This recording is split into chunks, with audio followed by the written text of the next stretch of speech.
자, 오늘은 투자 고전을 읽어보는 시간 한번 가져보도록 하겠습니다. 현명한 투자자 핵심 요약판이라는 책이고요. 그 기존에 그 현명한 투자자라는 책이 좀 두껍기 때문에 이걸 잘 요약판 책이 나와 있어요. 그리고 FM 미디어에서 얼마 전에 새로 개정판이 나왔고요. 요 벤저민 그레이엄 워렌 버핏의 스승입니다. 근데 제가 아까 이거를 요약하다가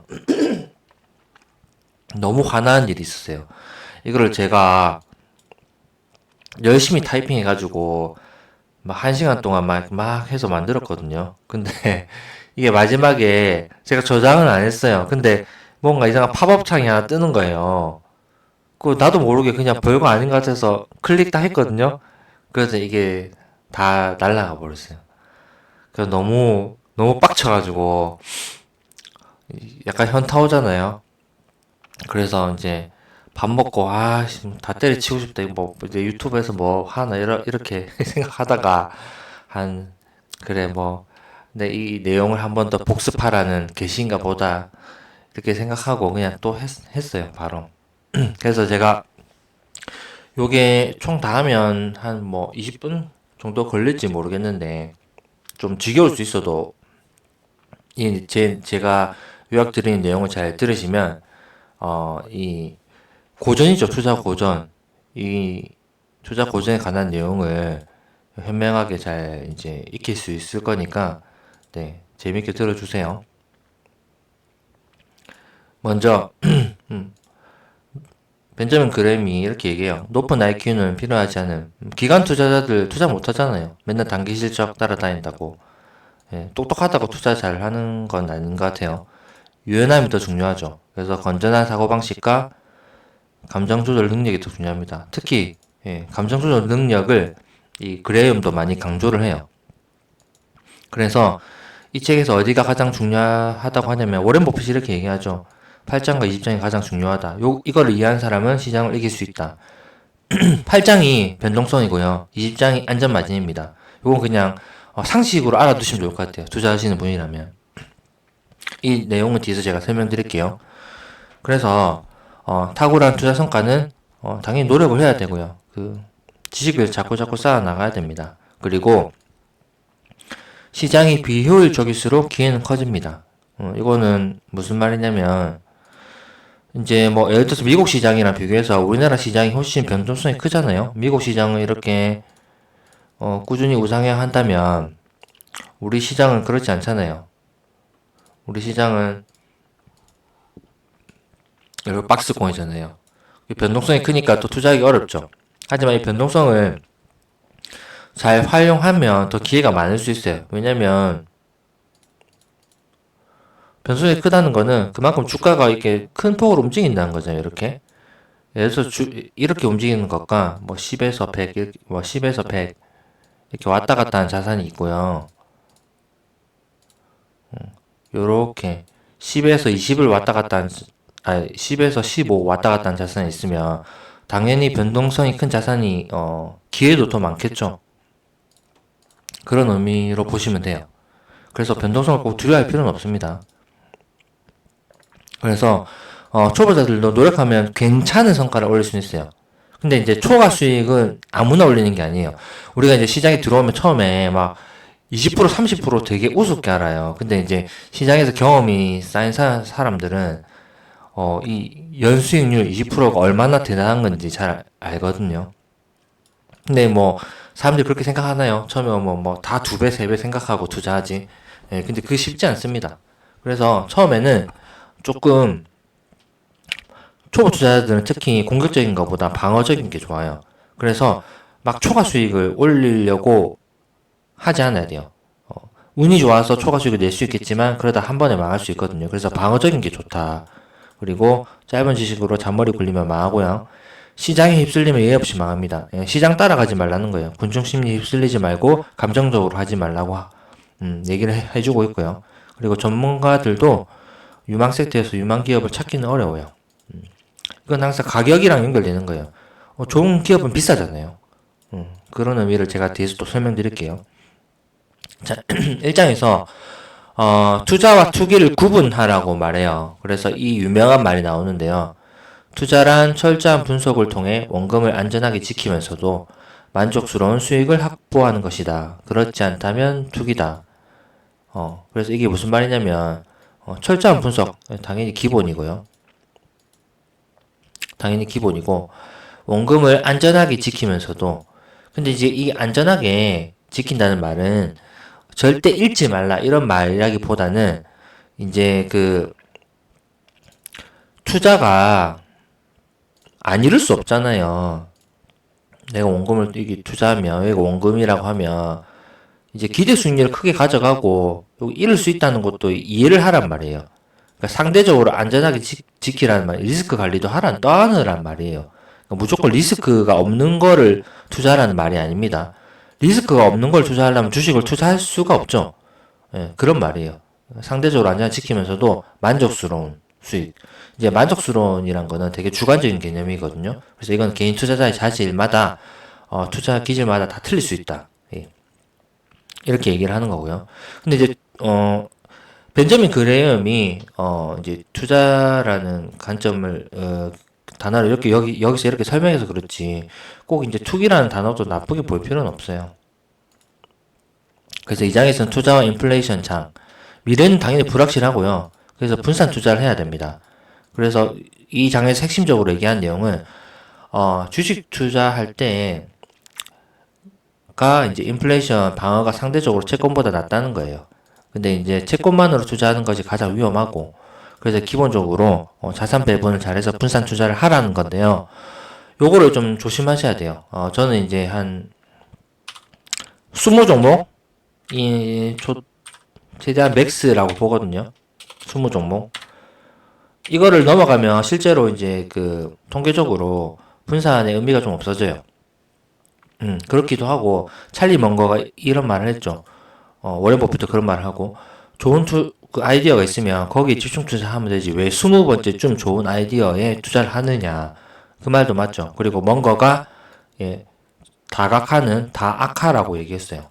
그러니까, 너무 많이 분산 투자하시는 것은 좀 별로라고 생각해요. 그래서, 특히 이제 한두 종목 투자하는 거는 저는 대단히 위험하다 보고 있고요. 이거는, 투자의 고수라고 할지라도 좀 비추인 것 같고요. 최소한 세 종목에서 한 다섯 종목, 그리고 이제 많으면 20종목 미만 정도가 적당한 것 같습니다. 그 다음에 3장에서는 지난 100년간 주식시장 역사를 좀 알라고 얘기하는데요. 잠깐만요.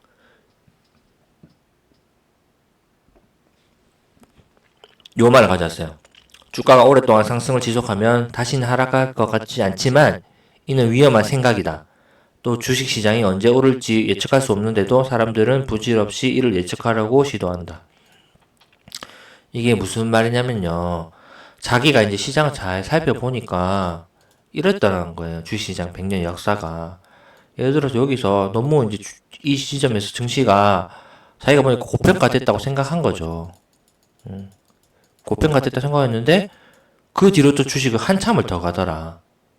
그리고 자기가 여기서는 충분히 저평가됐다고 생각했는데 그 뒤로도 주식은 한참을 더 내려가더라.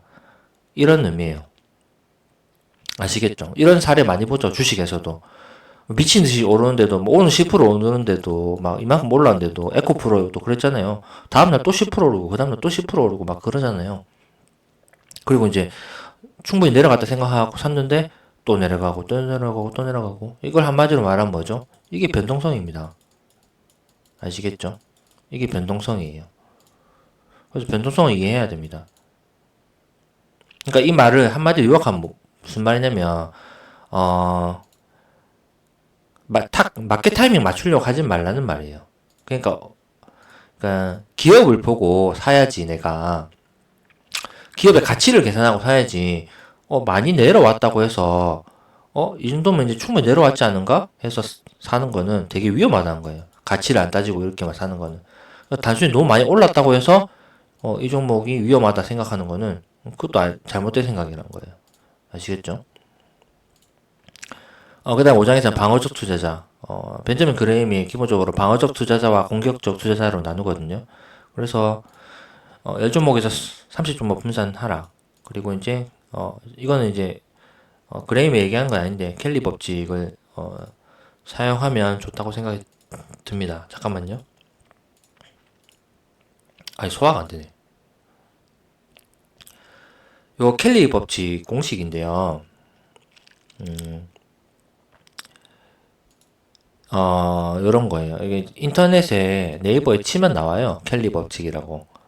얼만큼 투자를 비중을 실을 수 있는가 그걸 계산하는 방식이거든요. 그래서 한번 해볼게요. 그래서 이런 거예요. 투자금 1,000만 원이다.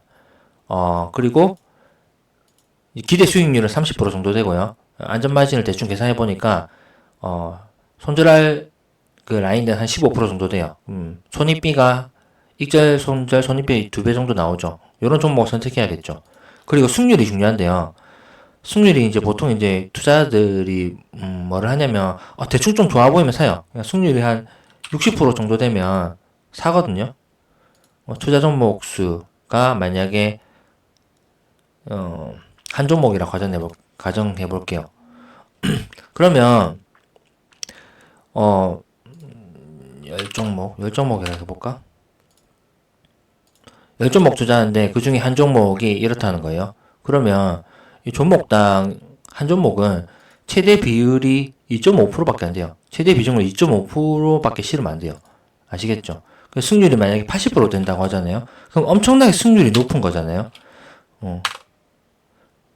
그런데도 승률이 80% 되고 기대 손익비가 2배나 돼도 이 켈리 법칙에 따르면은 투자 비중은 60%밖에 실으면 안 돼요. 나머지는 뭐 현금 들고 있거나 다른 거 들고 있어야 된다 소리예요. 승률이 한 90%는 돼야지 그때 이제 80% 정도 투자할 수 있는 거예요. 이 말 켈리 법칙 어떤 건지 알겠죠? 켈리 법칙에서 우리가 뭘 얻을 수 있냐면 최대한 보수적으로 투자하라는 거예요. 승률이 높고 손익비를 이렇게 높게 가져갈 수 있는 종목. 제가 이 켈리 법칙에 대해서는 다시 한번 나중에 설명드릴게요. 그리고 이제 기본적으로 그레엄은 대형 우량주를 선호합니다. 재무구조가 우량한 대형 우량주. 그리고 20년 이상 배당 지급한 기업. 우리나라는 잘 없을 것 같은데. 그리고 7년 평균 PER 25 미만, 최근 12개월 퍼 20 미만. 그리고 방어적 투자자는 이 점 중요한데요. 성장주는 하지 말라고요. 웬만하면 위험할 수 있으니까. 성장주 비싸잖아요. 그런 관점에서. 그래서 그렇게 보면 되고. 그 다음에 이제 공격적 투자자는 이 장에서 뭐라고 하냐면 공격적 투자자면 뭐 엄청 성장주 찾아가지고 막 이렇게 투자해야 되고 그러잖아요. 근데 벤저민 그레이엄이 뭐라고 하냐면 일단 하지 말아야 될 행위를 먼저 언급해요. 아시겠죠? 예. 그러니까 투자해서 뭘 자꾸 내가 해야 되는 게 중요한 게 아니에요. 실수를 안 하는 게 더 중요합니다. 그래서 그레이엄도 처음에 이 장에서 공격적 투자자의 포트폴리오임에도 불구하고 하지 말아야 할 행위를 하지 말라고요. 그래서 뭐 여기 채권 관련한 내용인데 채권이나 우선주 관련한 내용인데 우선주는 기관 투자자들의 몫이니까 건들지 말고 우선주는 가격이 쌀 때만 그리고 수익률이 높더라도 외국 국채 사지 말고 뭐 미국 국채 사라는 소리죠. 그리고 신규 종목 피하고 그 최근 실적만 뛰어난 주식도 조심. 뭐 다 하지 말라는 소리잖아요. 뭐 해라는 소리가 아니고 얼마나 방어적으로 보는지 알 수 있겠죠. 그리고 이제 이거는 공격적 그 투자자의 네 가지 전략인데요. 주가 지수가 낮을 때 매수해서 높을 때 매도. 증시가 안 좋을 때 매수해서 높을 때 매도. 근데 말은 쉽지만 이거는 실제로 실천하기 어렵죠. 그리고 이제 요거 중요한데요. 신중하게, 이 말이 중요한 거예요. 신중하게 선정한 성장주를 매수하세요. 성장주를 사라는 거예요. 공격적 투자자는. 그리고 이제 다양한 연가 종목 매수. 요거는 이제 그 그레이엄이 얘기하는 안전마진이 50% 이상 내려가는 기업의 내재 가치를 심하게 하회하는 그런 종목은 사라는 거예요. 아시겠죠? 항상 가격과 가치 사이의 관계를 이해하셔야 돼요. 이 말이 무슨 말이냐면 이 말을 하워드 막스가 한 말인데 예를 들어서 그 우리나라 투자자들은 무조건 대형 우량주라고 하면 좋다고 생각하는 그런 편향성이 있어요. 예를 들어 삼성전자 하면은 좋은 종목이잖아 라고 생각하잖아요. 근데 실제는 어떻죠? 다 9만 원에 물려 있잖아요. 그러니까 그 주식이 가치가 높다고 해서 좋은 주식이 아닌 거예요. 아시겠죠? 가치 대비 할인될 때, 많이 되어 있을 때 좋은 주식인 거예요. 그래서 우리가 흔히 말하는 개잡주라고 하는 종목도 가격이 심하게, 내재 가치를 하회하는 종목이면은 그 종목이 바로 우량주가 되는 거예요. 삼성전자가 좋은 종목이 아니라. 아시겠죠? 그래서 이런 연가 종목에도 기회가 있다고 얘기합니다. 그리고 이제 특수상황 종목 매수. 뭐 예를 들어서 뭐 소송이 걸렸다거나 일시적인 악재가 닥쳤다거나 뭐 이런 뭐 턴어라운드라 하면서 재무 구조를 개선하는 그런 기업들 있잖아요. 그런 기업들이 이제 저평가되어 있을 수 있으므로 이런 공격적 투자자 이런 종목을 매수하라고 합니다. 그래서 이 방어적 투자자와 공격적 투자자를 한마디로 얘기하면 이런 거예요. 투자자는 자신이 공격적 투자자인지 방어적 투자자인지를 분명히 선택해야 한다. 절충형은 없다. 이거 제가 저번 시간에도 말씀드렸는데요. 이게 중시가 이렇게 왔다 갔다 하잖아요. 이렇게 할 수가 없다니까요. 여기서 이 구간에 공격적이고 여기서 이 구간에 방어적이고 이렇게 마켓 타이밍 맞춰서 바꿀 수가 없어요. 그래서 투자자가 자신이 어떤 투자 기질을 가지고 있고 평소 리스크에 대한 어떤 성향을 가지고 있나를 파악해서 선택을 해야 돼요. 예를 들어서 뭐 수치로 대충 매겨보는 거죠. 나는 한 공격 성향이 한 60%인 것 같다. 방어 40%. 뭐 이렇게 딱 자기 기준을 알고 일관성 있게 하는 거예요. 일관성 있게. 아시겠죠? 그게 중요한 거예요. 왔다 갔다 하면 망하는 거예요. 그리고 현명한 투자자는 이제 드디어 8장 시장 변동성. 장은 어떻게 설명드리면 될까요? 일단 아까 제가 뭐 생각한 비유가 있었는데 까먹었어요. 일단 그 생각나면 말씀드리고 일단 현명한 투자자는 시장 변동성을 환영해야 되고요. 그래서 이거는 그레이엄이 한 말은 아니고 캠피셔가 한 말이에요. 하방 변동성, 상방 변동성. 그러니까 우리가 두려워하는 게 뭐죠? 주가 빠지는 거잖아요. 그걸 다른 말로 하방 변동성이라고 하죠. 여기서 샀는데 주가가 막 빠져요. 엄청 심하게 빠져요. 이게 하방 변동성이 큰 거죠. 근데 이렇게 사람들은 이제 이때 막 빠질 때 어떻게 생각해요? 두렵잖아요. 공포에 쳐들잖아요. 이게 뭐죠? 하방 변동성에 휘둘리는 거예요. 이때는 주식이 막 싸도 매입하기가 쉽지 않아요. 이런 심리적인 것이 이제 지배하기 때문에. 근데 이제 반드시 생각해야 되는 건 뭐냐면, 캠피셔가 지적한 대로 하방 변동성이 있으면 상방 변동성이 있는 거예요. 그래서 이 말이 엄청 단순하지만 실린 거예요. 많이 내려가면 많이 올라와요. 아시겠죠? 많이 내려가면 많이 올라가니까 우리가 이 시점에서 두렵잖아요. 두려워할 필요가 없어요. 많이 내려가면 많이 올라간다니까요. 예, 이게 변동성입니다. 그래서 하방 변동성이 크게 나타나면 상승 변동성이 더 크게 나타날 수 있어요. 왜? 우리가 잃는 거는 마이너스 100%예요. 이게 하방 변동성이에요. 근데 상승 변동성은 뭐죠? 몇 프로, 300% 갈 수 있어요. 맞잖아요. 그러니까 이렇게 생각하면 주식 투자는 우리에게 유리한 게임이에요. 원금을 다 잃지만 않는다면 어떤지 좀 감이 오시나요? 예. 그래서 시점 선택을 함부로 시도하지 말 것. 그리고 시장이 고점이나 저점에 도달한 것처럼 보이더라도 성급하게 매매해서는 안 돼. 그러니까 이제 마켓 타이밍 맞추려고 하지 말고요. 이 변동성을 이해하시라는 거예요. 그냥 시장은 항상 왔다 갔다 움직이니까, 항상 이렇게 움직이니까, 그걸 그냥 받아들이라는 거예요. 근데 투자자들은 여기 계좌가 제일 좋겠죠? 계좌 상태가? 여기 오면 어떻게 해요? 기분이 엄청 나빠요. 요것만 바라보고 있어요. 그게 당연한 거예요, 당연한 거. 당연한 걸 받아들이시라는 거예요. 그래서 항상 요쯤에 오면, 밑으로 오면, 기회다. 심리적으로 더 건강해져야 되는 거예요.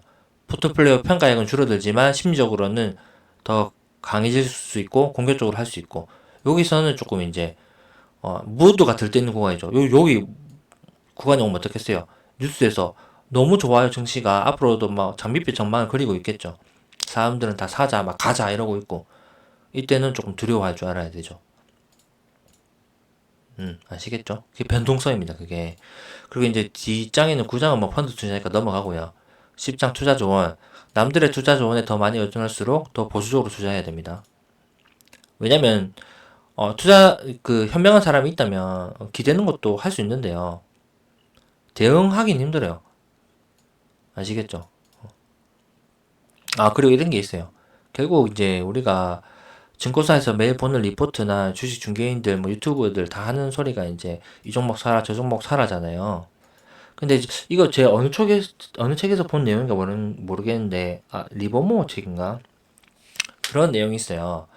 어떤 주식 중개인이, 이제 펀드 투자하는 투자자한테, 개인 투자자가 이제 주식 중개인한테 물어봤어요. 나 이 주식 생각해 보니까 좀 고평가 되는 것 같아서 파는 거 어떠냐 이렇게 물어보니까 그거 괜찮은 거 자기도 그렇게 생각한다. 그래서 다음날 또 물어본 거예요. 다시 생각해 보니까 지금 다시 사야 될 것 같다. 어떠냐. 그러니까 주식 중개인이 뭐라고 하게요. 그것도 괜찮은 것 같다. 자기들은 매매 많이 하면 돈 버는 거예요. 그래서 고객들에게 투기를 권장합니다. 이 본질을 알고 계셔야 돼요. 그래서 11장 초보자 증권 분석을 어떻게 할 수 있느냐. 일단 애널리스트는 주식 분석에 너무 복잡한 고등수학을 동원하려 해서는 안 된다고 하는 거예요. 우리가 이제 가치평가 모델을 이제 가치 투자자들이 처음 주식 접할 때 공부를 많이 하거든요. 그 엄청 복잡한 모델이 많이 동원돼요. 근데 그게 결국 뭐냐면 미래를 예측하는 거잖아요. 근데 미래를 예측하는데 그 숫자 하나만 어긋나도 성장률 뭐 데이터 하나만 어긋나도 엄청난 큰 차이가 나거든요. 그러니까 이게 정밀할 필요가 없어요. 아시겠죠? 뭐 그러니까 투자 결정은 단순하게 하는 게 좋은 거예요. 누구라도 쉽게 할 수 있는 결정. 예를 들어서 주식시장이 폭락한다. 그러면 그냥 오늘 내일 같이 따질 필요 없이 그냥 사면 되잖아요. 코로나 폭락 같은 장에. 단지 그게 어려울 뿐이지. 그리고 이 부분도 중요한데 투자자는 애널리스트의 의도를 이해해야 되고 건전한 분석과 피상적인 분석을 구분할 수 있어야 된다. 요거는 이제 증권사 리포트를 좀 어떻게 해석할 수 있느냐 요거가 좀 중요하고 요거는 제가 다음에 또 알려드리겠습니다. 그리고 요거 이제 처음으로 공식이 나오는데 성장주 적정 주가를 어떻게 구하느냐. 투자자들 이런 거 좋아하죠. 적정 주가 공식 이런 거. 좀 보면 어렵지만 제가 풀어드릴게요. 정상 EPS 곱하기 이렇게 돼 있어요. 그래서 이거 설명을 드리자면 잘 따라와 보세요.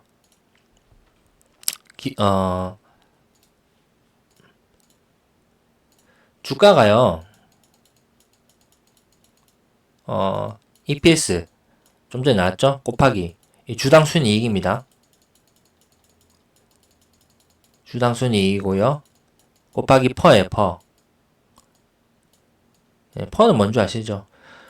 이제 주당 순이익 밸류에이션이라고 흔히 우리 부르는 거, 멀티플이라고 부르는 거. 그러면 아까 공식이랑 비교해 볼까요? 주가는 EPS 곱하기 멀티플입니다. EPS 곱하기 요거죠. 그러면 여기는 주가가 공식이 똑같잖아요. 그럼 여기는 없어도 되겠죠. 무슨 말인지 알겠죠? 똑같잖아요. 그래서 멀티플 이 구간이 멀티플이라는 거예요. 아시겠죠?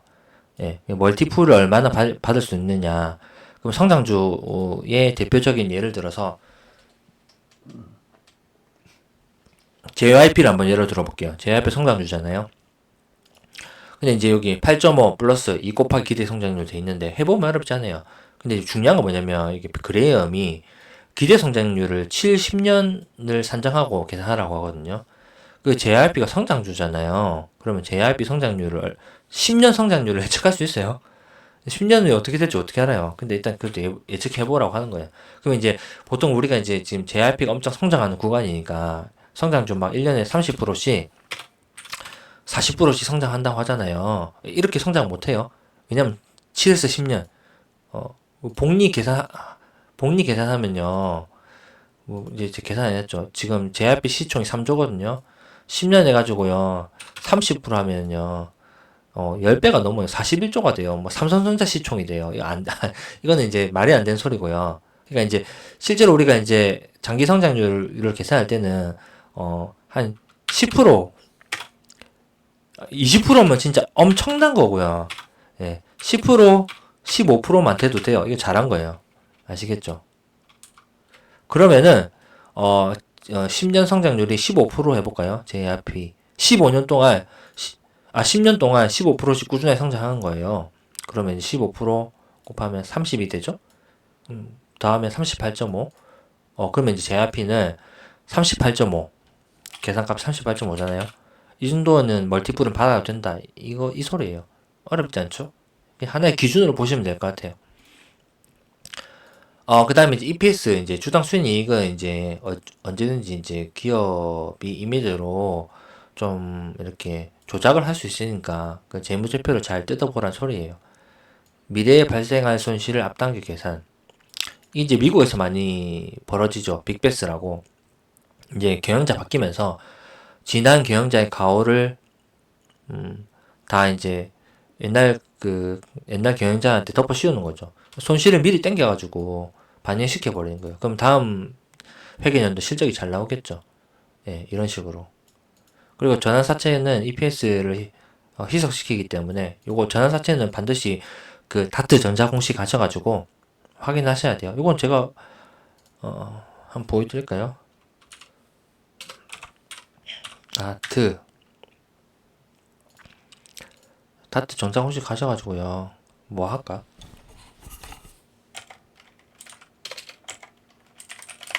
A스토리. 이거 보면, 보고서 보면, 여기 어디 갔냐? 여기 있거든요. 증권의 발행을 통한 자금 조달. 여기 보면 다 나와 있어요. 요, 나와 있죠. 예. 여기 있네, 여기 있네. 아직, 이거 받으시 확인하셔야 돼요. 여기는. 전화 청구 가능 기간. 그리고 이제, 가격까지 다 나와 있어요. 전환가액. 여기는 무조건 확인하셔야 되는 거예요. 투자자라면. 그리고, 그래서 방어적 투자자는 종목 선택을 어떻게 하느냐. 그래야면 이렇게 얘기합니다. 대형 우량주 사시고요. 유동 비율 200% 이상. 예, 유동 비율은 이거요. 유동 자산. 유동 자산이란 말은 1년 안에 현금화할 수 있는 자산을 유동 부채 1년 안에 갚아야 되는 빚으로 나눈 거예요. 그러니까 자산이 더 높으면 좋겠죠. 1년 안에 현금화할 수 있는 자산이 더 많으면 좋겠죠. 그래서 비율이 높으면 좋은 거예요.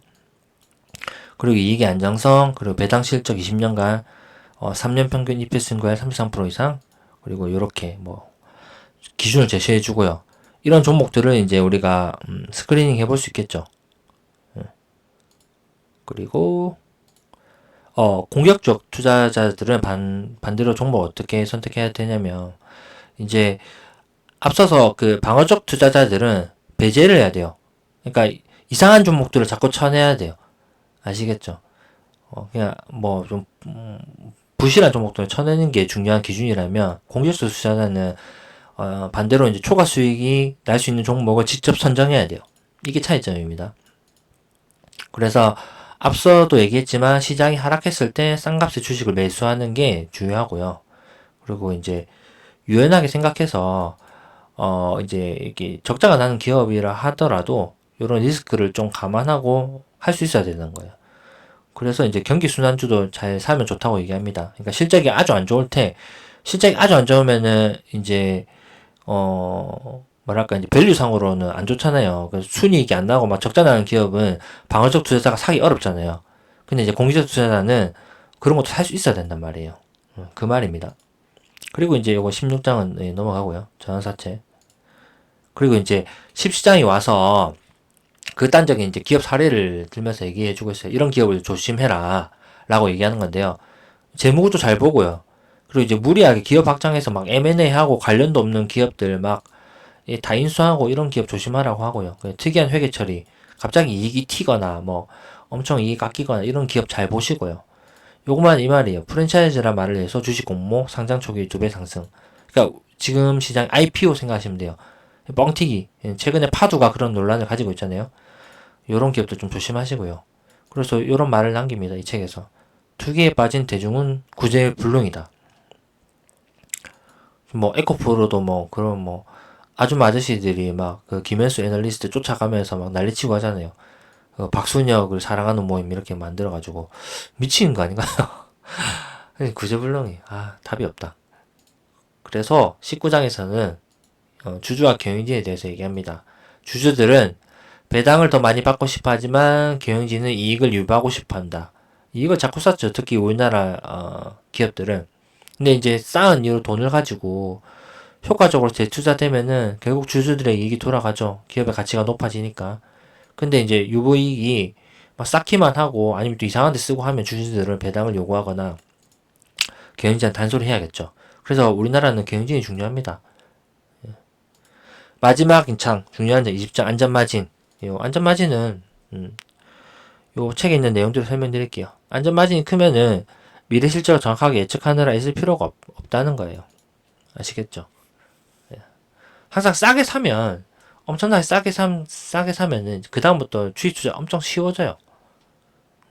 근데 이제 이것도 중요시하게 생각해야 돼요. 무조건 리스크가 없는 건 아니에요. 이익 가능성을 높여줄 뿐 손실 위험을 완전히 막아주진 않는다. 그러니까 어느 정도 리스크는 또 안아야 되는 거예요. 근데 이제 그거를 투자자가 얼마나 안고 기대 수익률을 높이고 손익비를 가져가면서 떠안을 수 있는가 그 말입니다.